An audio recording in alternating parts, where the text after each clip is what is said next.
Greetings! It's Maxo Diddley. Today I'm going to be showing you how you can open up an AAB or Android Application Bundle file in Android Studio.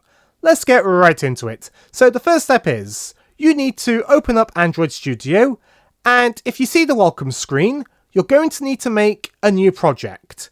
So click on New Project, and then just click on No Activity. We just need an empty project so we can get into the Android Studio IDE. So no activity, any name will do. All of these settings don't matter, just make sure you know where you're saving the project to, and then click on Finish.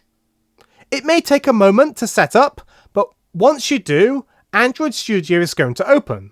Now we can go about opening the Android Application Bundle. So click on the hamburger menu up here, which is the main menu.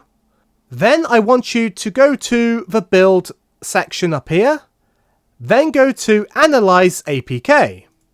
Now the great part about this is, you are able to view Android application bundles when you're browsing for your APK.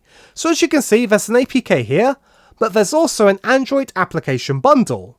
So navigate to where yours is in the File Explorer, then click on it and click on Open.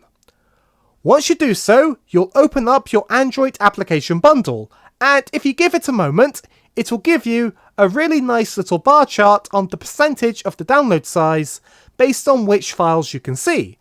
But now I'm able to look through the files of my Android application bundle.